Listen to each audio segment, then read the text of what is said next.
É o Evangelho segundo Jesus, a alegria dos homens.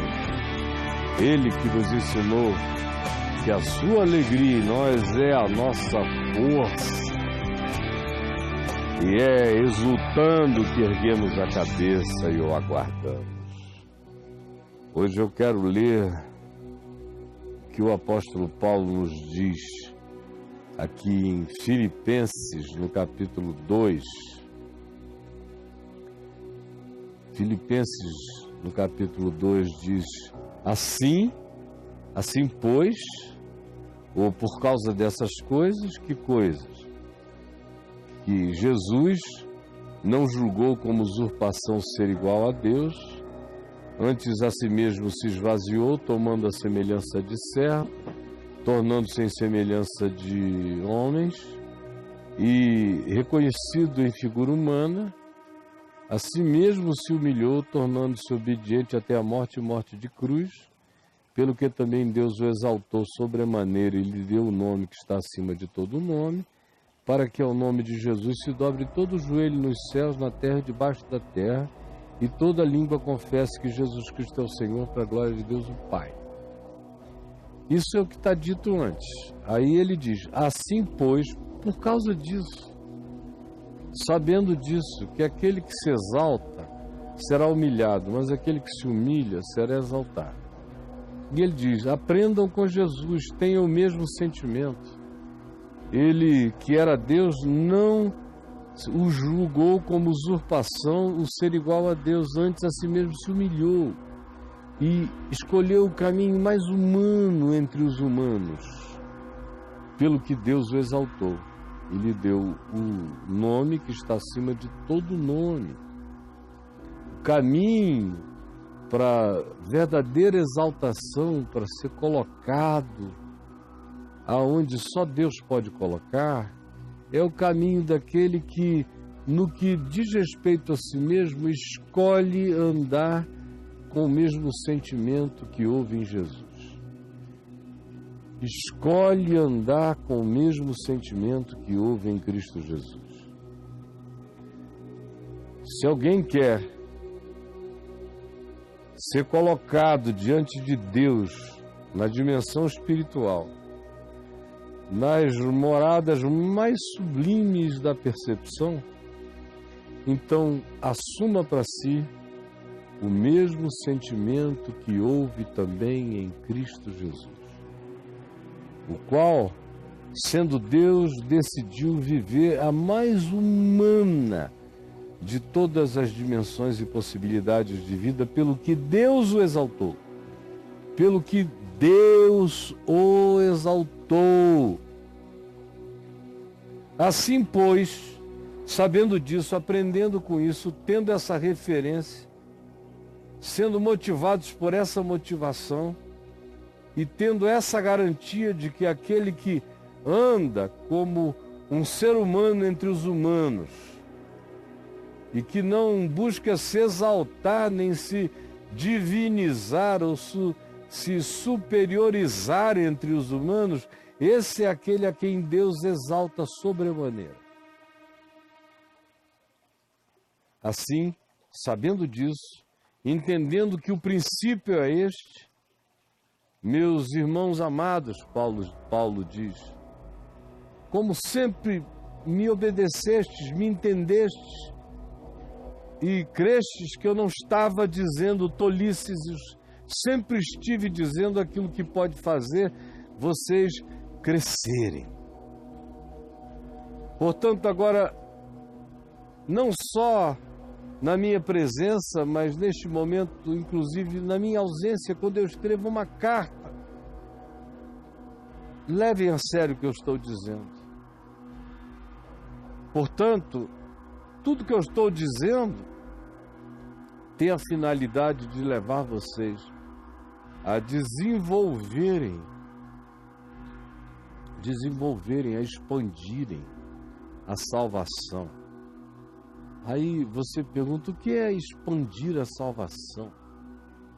É ir aumentando a nossa gradação até que a gente fica na suíte master, na suíte presidencial do edifício celestial mais elevado da Dubai, da Nova Jerusalém. Não, isso é para idiotas.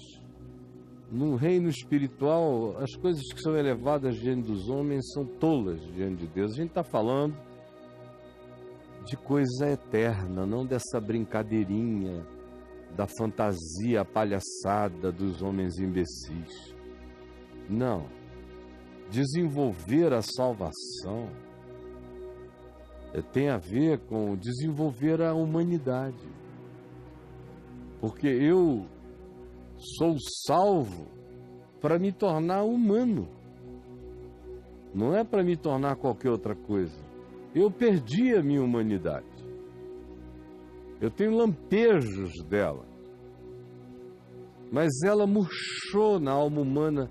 Paulo diz que ela morreu em muitas dimensões. Na dimensão do espírito, por exemplo. Porque eu sou um espírito que tem um corpo. Portanto, a minha humanidade mais profunda é espiritual e não físico-animal. E Paulo diz que na dimensão espiritual nós estamos mortos até que sejamos ativados pela palavra da vida, pela palavra eterna, pela palavra que desperta, que acorda, que levanta o que dorme, que o põe em pé e que o ressuscita, o regenera, o recria. A partir dessa nova esperança, faz do indivíduo um novo homem, uma nova criatura. Então, desenvolver a salvação não é aumentar a poupança de natureza galardoadora, como se Deus fosse um pagador de prêmios patéticos. Galardão não são quantificações, o galardão são percepções, são qualificações de percepção, de modo que quanto maior seja o galardão, maior é a percepção, maior é o usufruir do inexplicavelmente para além de todo código de autorrevelação. Expandir a salvação é entrar cada vez mais nos ambientes da inconfessabilidade do amor de Deus, da experiência de Deus em todas as dimensões. Desenvolver a salvação é desenvolver a humanidade, é desenvolver a mente, é desenvolver a racionalidade, é desenvolver a sabedoria, é desenvolver o autocontrole, é desenvolver a decisão do amor, é desenvolver a decisão do perdão, é desenvolver a decisão da caminhada em verdade simples e justa. Desenvolver a salvação é desenvolver a solidariedade, o acolhimento, a misericórdia, a inclusividade. Desenvolver a salvação é crescer para se tornar tudo aquilo que, fazendo exercício muscular, você não alcança. O exercício físico é proveitoso, mas esse exercício que desenvolve essas dimensões é um exercício de resolução eterna. Se você malha e para de malhar, você decai.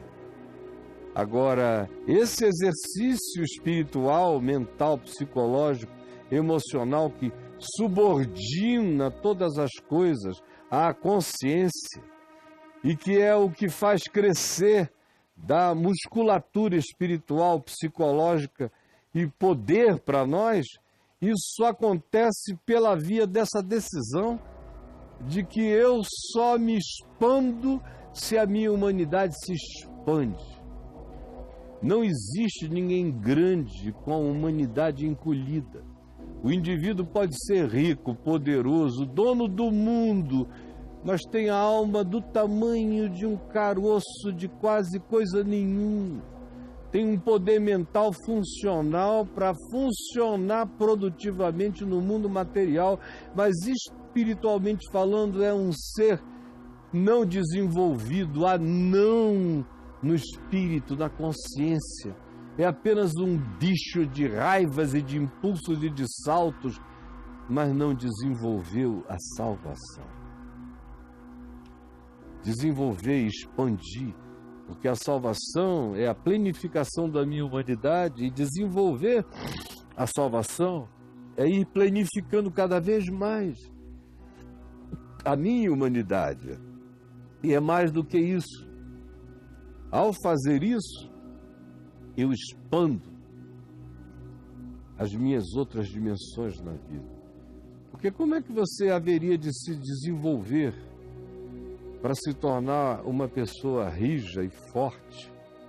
Não porque se tornou indiferente, mas rija e forte, sendo solidária, amorosa e compassiva. Como é que você desenvolve? A não ser desenvolvendo a salvação, desenvolvendo o conceito, a expansão, a promessa do Evangelho na sua vida como prática. Só assim eu pratico, só assim eu me exercito espiritualmente. O exercício espiritual é a prática do Evangelho aplicada ao mundo, onde o meu próximo será amado, acolhido, respeitado, reverenciado. Ao mesmo tempo, ele é a minha tentação, é com ele que eu aprendo a ser manso. Quando ele é um estúpido, é com ele que eu aprendo paciência. Quando ele é um tardo de coração para aprender as coisas, é com ele que eu aprendo a me dilatar em misericórdia. Quando ele é tão medíocre que não dá nenhuma satisfação estar com ele, para estar com ele, eu tenho que crescer para incluí-lo, senão eu fujo dele. E eu poderia multiplicar esses exemplos para sempre, que mostram apenas uma coisa: a salvação, para ser desenvolvida em mim, ela se manifesta como expansão da minha humanidade, se manifesta como dilatamento da minha consciência, se manifesta como as escolhas do mandamento para a vida, que são aqueles que trazem sanidade à minha mente, ao meu espírito, às minhas emoções e ao meu ser. Desenvolver a salvação, portanto, não é dar a você nenhum tipo de conhecimento doutrinário repetitivo, que qualquer ente que aprenda a repetir, repete. Isso aqui é uma experiência real de dilatamento do seu ser, de modo que é fácil ver em quem a salvação está se dilatando, pelo fruto de humanidade, de inteligência espiritual, de bondade, de misericórdia, os frutos todos do amor que brotam dessa vida. É esta, então, essa vida, um acontecimento no qual a salvação está em estado permanente de dilatação, de desenvolvimento. E ele diz: e façam isso de maneira quebrantada, como Cristo Jesus que se esvaziou. Façam isso com temor e tremor, porque Deus é quem efetua em vós tanto querer como realizar segundo a sua boa vontade. De modo que, se você está me ouvindo agora, em qualquer lugar do mundo, da terra, você está me ouvindo, e o seu coração começou a entender, você disse: meu Deus, eu passo por cima disso, nunca compreendo, é tão simples. Eu estou entendendo. Se você está começando a entender, se está fazendo sentido, se está criando nexos para você, aproveite.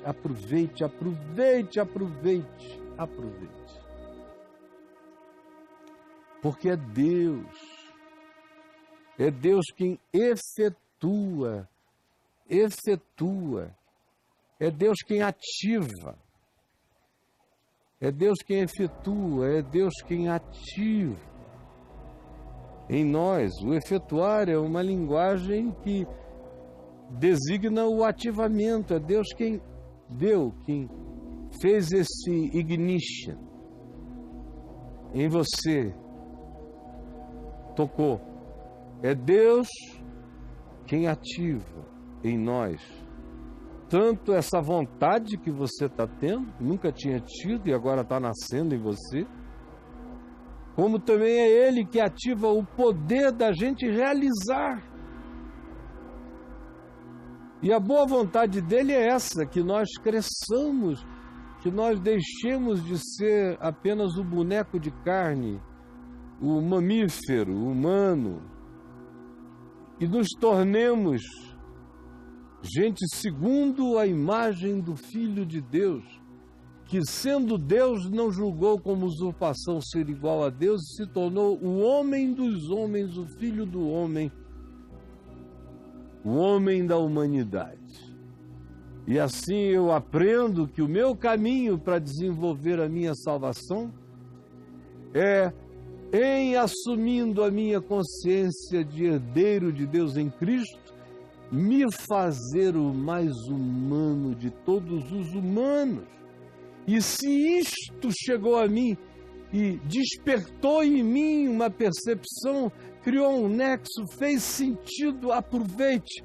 É Deus efetuando, é Deus ativando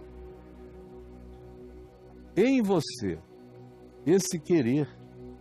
E quando Ele ativa esse querer, com o querer vem o poder para realizar, para decidir, andar e fazer acontecer pela fé, sabendo que essa é a vontade plena dEle a ser manifesta na minha vida. Não fique perguntando por aí qual é a vontade de Deus para a sua vida. A vontade de Deus está dita, repetida, exaustivamente. A vontade de Deus é que você se torne segundo a imagem do seu Filho. Você nunca leu isso aqui? É para que todo dia você vá ficando mais parecido com Jesus. Interessante como a vida vai crescendo e se dilatando. E quando eu comecei a pregar, há 46 anos atrás, eu jejuava 4, 5 dias, decorava o livro da Bíblia que eu ia nele pregar, eu decorava o livro inteiro, repetia milhões de vezes. Podiam me desmaiar que eu pregaria. E eu tinha muitas atenções para o povo, ou para o que estava acontecendo no país ou na semana. Eu tinha todas essas preocupações de contextualização. Eu tentava botar a mensagem dentro de um padrão homilético, que é um padrão de organização da comunicação segundo o modelo homilético presbiteriano. E eu fazia as coisas que na minha infância, na fé, me tinham ensinado e eu fui praticando por muito pouco tempo. Logo eu fui vendo que eu tinha que ter liberdade, espontaneidade, fui jogando tudo para o alto. Mas ainda assim eu ainda pensava muito no que eu iria dizer, em como eu iria dizer, se eu iria usar alguma ilustração para melhor aprofundar a compreensão. E à medida em que os anos foram passando, tudo isso foi ficando pequeno.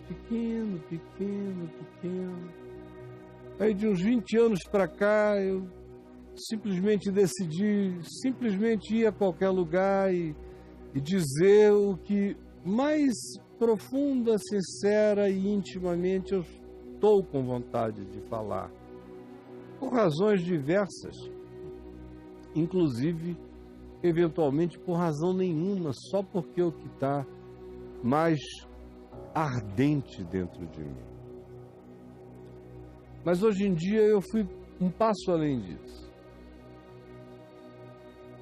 Às vezes eu prego de manhã, vou falar à tarde, vou falar à noite, fico querendo de manhã pensar no que eu falarei o dia inteiro, e aí eu digo, não, isso é coisa do passado, é de quem ainda tinha que organizar na Bíblia o que iria dizer. Eu não estou há muitos anos organizando na Bíblia, eu estou pregando como Jesus pregava. Jesus não organizava nada na Bíblia para dizer, na do Velho Testamento. Ele era a palavra.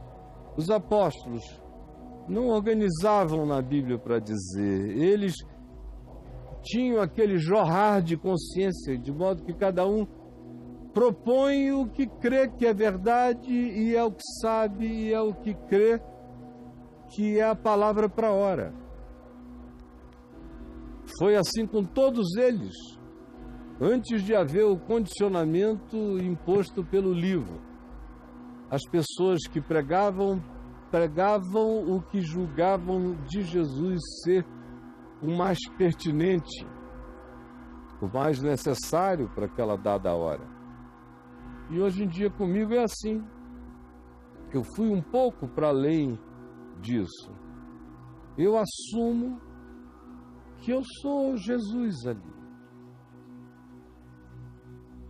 E é simples assim. Eu me levanto dizendo: Jesus, eu sou só um canal teu. E eu estou aqui com a espontaneidade que tu, entre nós, tinhas em relação a tudo que dizias. De modo que eu me recuso a ter em mim qualquer coisa além daquilo que seja a luz da hora, do momento, daquilo que tu dirias, porque eu não estou aqui para dizer o que tu disseste, eu estou aqui para dizer o que tu dirás. E aí muda tudo. Por que eu estou contando essa história? Porque ela mostra um desenvolvimento que não foi só nessa área, foi em todas as áreas da vida. A existência foi ficando assim para mim, com essa segurança, com essa certeza e com essa paz de que a salvação todo dia está se desenvolvendo em mim, e aumentará e crescerá. E isso é baseado no fato de que é Deus quem está efetuando, ativando, aumentando, ampliando em mim todas essas realidades. E eu acolho isso com temor, tremor, quebrantamento, e quero que Ele aprofunde em mim a minha humanidade. Porque quanto mais humano eu vier a ser, é sinal de que mais a minha salvação se desenvolveu, porque a salvação é cura crescente, plenificante para a totalidade do ser humano. Esse é o desejo de Deus, é Ele que efetua isto. Hoje Ele está efetuando isso. Agora que você está me ouvindo, está dizendo: eu quero, eu quero, eu quero. Você não está dizendo eu quero? Não está dizendo eu quero? Então aproveite, porque você não diz eu quero se isso não estiver sendo corroborado, ativado, estimulado, validado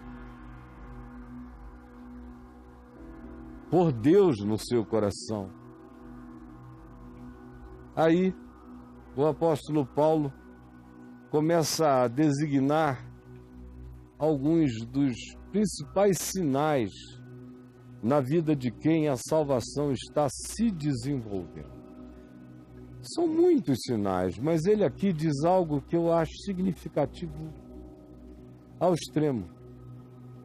Quando no verso 14 ele diz: fazei tudo, sem murmuração nem contendas,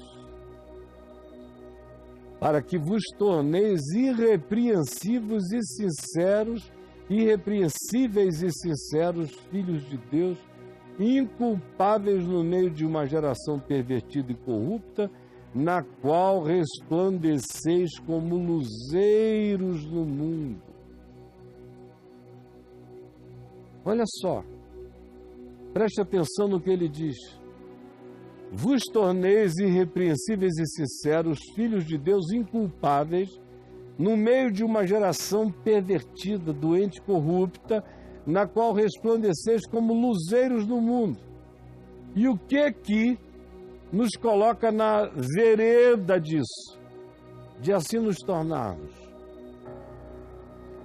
Ele diz que é no desenvolvimento da sua consciência, da sua salvação, tire aquilo que pode ser o bloqueio definitivo para que você não cresça, não se expanda, não se dilate, para que o Evangelho não realize em você o bem prometido.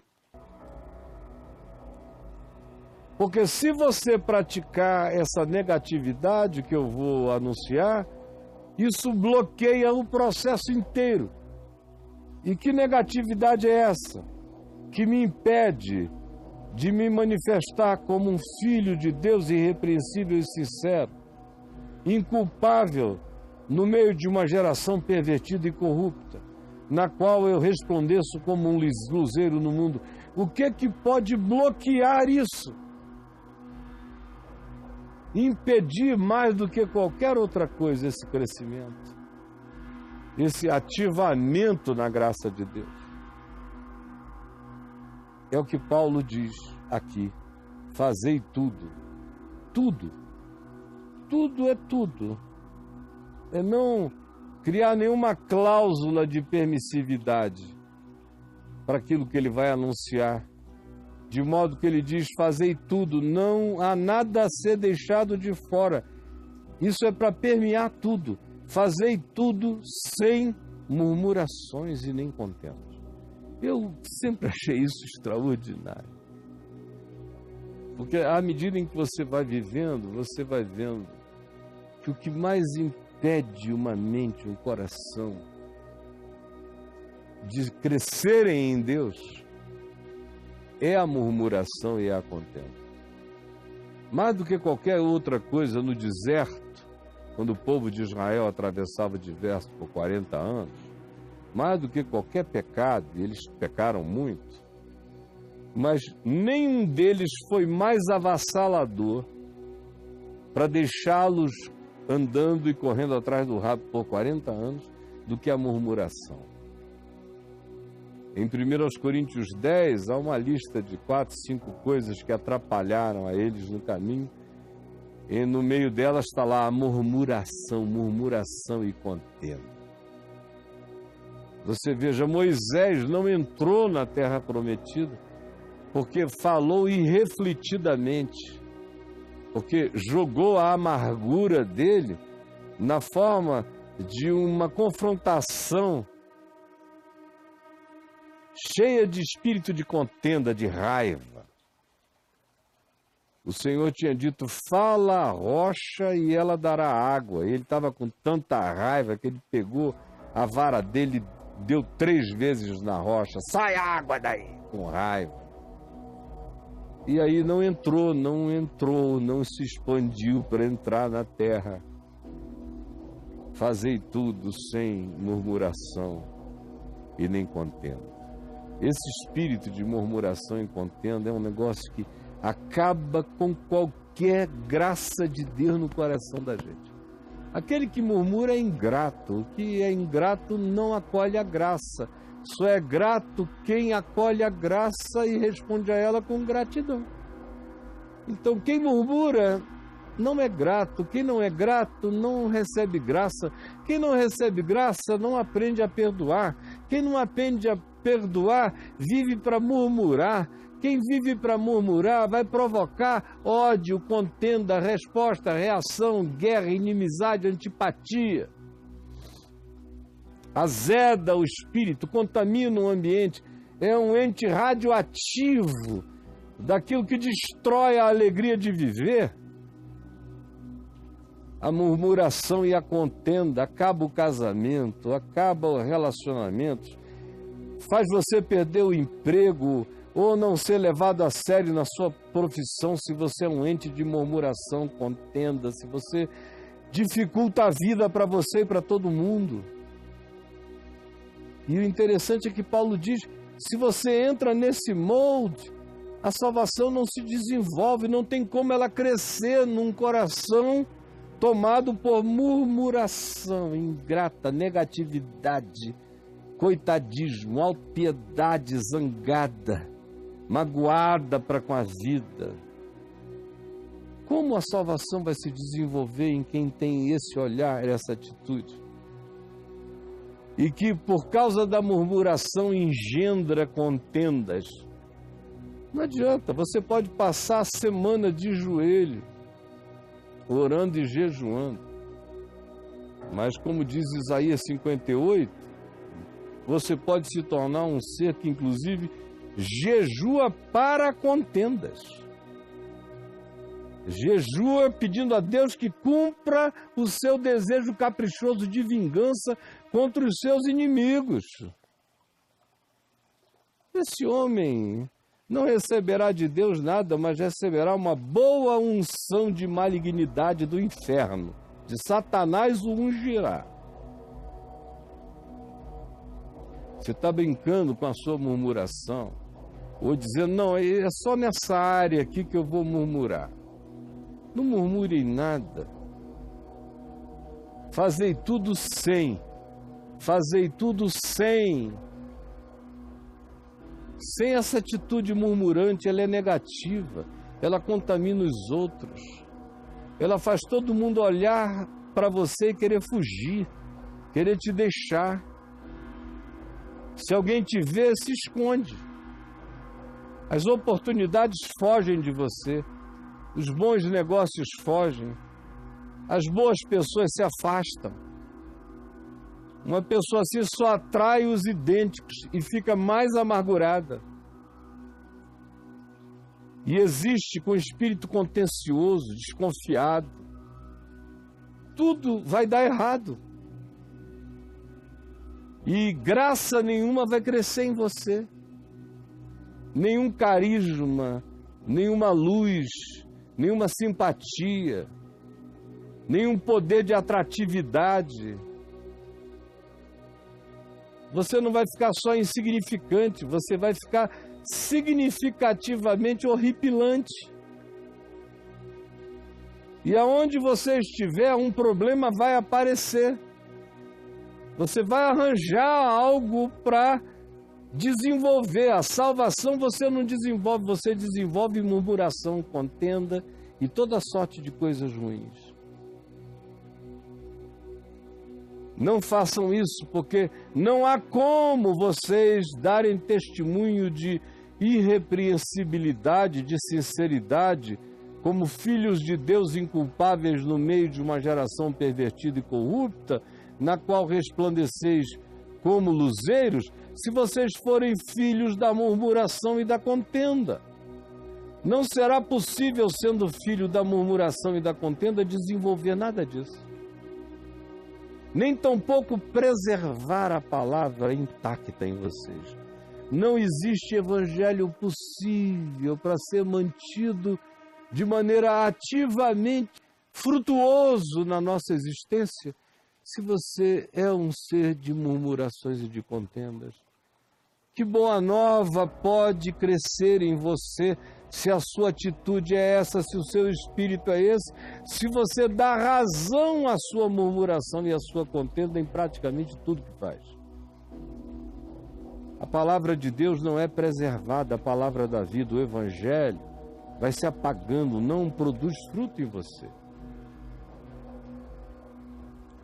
E aí Paulo diz, e eu, que sou quem estou pregando e ensinando, quando vejo todo esse ensino não desenvolver a humanidade de vocês, de modo que vocês se tornem como o Filho do Homem, como Jesus Cristo o homem, como Filho de Deus, essa é a vocação, é crescer na direção dessa semelhança, dessa absorção de Deus em mim e de mim em Cristo. Se eu não andar e caminhar na decisão desse compromisso, se estabelece como uma escolha e se firma como uma decisão cotidiana, até que se transforma num processo natural dentro de nós, fazendo a salvação se dilatar, expandindo a minha humanidade para além do que eu jamais sonhei, pensei ou esperei. Para que isso aconteça, eu preciso preservar a palavra da vida em mim, que é para que no fim a coisa toda não tenha sido em vão. Porque a desgraça é essa, é que o Evangelho é vão na maioria das vidas das pessoas. Meu Deus, eu conheço gente que decora isso aqui tudo, mas vive cheio de murmuração, de contenda, de raiva, de ódio, de antipatia, de malquerência. Aí não tem como você crescer, meu filho. A gente pode colocar você na melhor faculdade, dar os melhores cursos, você vai ser sempre um ente atrofiado. Você pode aprender a fazer cálculos físicos sofisticados, mas a tua alma, a tua mente e teu espírito serão sempre atrofiados. Você pode ser intelectualmente funcional, mas espiritual e psicologicamente um ser nanificado. Uma nanocriatura que nunca cresceu, que nunca se expandiu. É aquele filho de Deus, que a gente diz que é filho de Deus, porque no coração que não julga ninguém, a gente diz que é filho de Deus, mas procura um fruto e não acha. Só encontra murmuração e contenda. E essa vida se torna vã.